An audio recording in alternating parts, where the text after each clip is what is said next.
bahwasanya mengetahui akhir itu sama pentingnya dengan memulai. Oke. Karena kalau kita tidak pernah tahu di mana akhirnya, maka kita sebenarnya kehilangan hampir semuanya.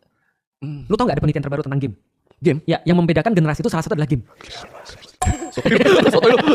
Ya, jadi katanya membedakan kita itu semua adalah game. Ini penelitian cukup dalam. Dan dia membedakan kenapa anak-anak Gen Z cenderung punya sifat-sifat, misalnya mereka kreatif, mereka nyari sesuatu yang bersifat efektif dan efisien, tapi mereka sangat-sangat tidak didesain untuk bisa gagal. Karena mereka terbiasa nge-game. Betul, bukan, karena gamenya beda sama kita. Oh, modelnya yang beda. Modelnya. Karena game-game milenial itu disusun untuk punya akhir.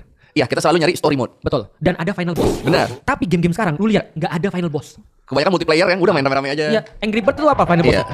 Nggak ada kan? Angry-nya ya. Angry kita yang angry yang kata amat nih. Betul. Artinya PUBG, sekarang ya udah.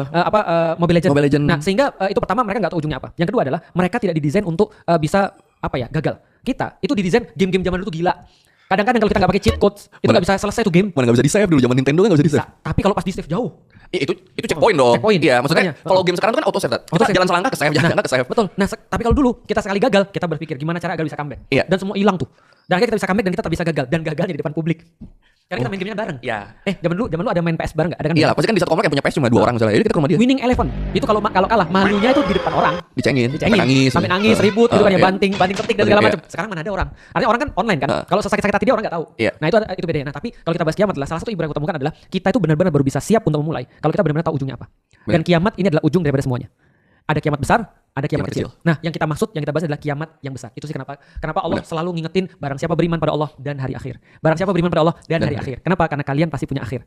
Walaupun kalian nggak mati, kalian akhirnya kiamat. Iya.